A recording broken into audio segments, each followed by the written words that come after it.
Viral di media sosial, ratusan anggota Ormas GRIB Jaya mendatangi kediaman tokoh adat Makassar Om Petel yang belakangan mengkritisi Ketua GRIB Hercules de Marshall. Dalam video yang beredar terlihat konvoi puluhan motor yang diduga kuat anggota GRIB Jaya ini memenuhi kawasan pemukiman Om Petel. Dalam rekaman video yang beredar, tampak seorang pria diduga anggota GRIB menyebut bahwa dirinya sedang berbondong mencari keberadaan Jawara Makassar tersebut. Hanya saja saat tiba mereka mengaku tak bisa menemui Om Petel karena sosok yang dicari tak ada di rumah. Mengaku sebagai bagian dari Ormas GRIB Jaya, seorang pria menyampaikan pesannya bahwa GRIB sudah tiba di kediaman Om Petel.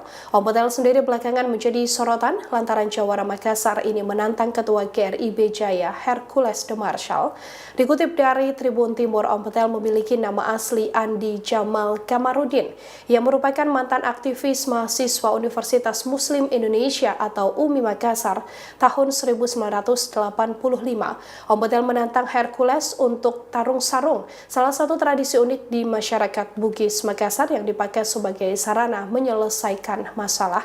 Selepas tantangan Om Petel ini, GRIB Jaya Sulsel pun berencana mengantar Petel untuk bertemu langsung pada Hercules. Wakil Ketua GRIB Sulsel dan anggota GRIB merasa tersinggung seusai Hercules ditantang Jawara Makassar ini, namun kini seusai viral keberadaan Om Petel pun tidak diketahui. Sampai saat ini redaksi Tribun Video juga sedang mengonfirmasi kebenaran kabar mengenai anggota GRIB Jaya yang mendatangi kediaman dari Om Petel. Pencarian Saudara Betel Dari GRIB Jaya mencari Betel.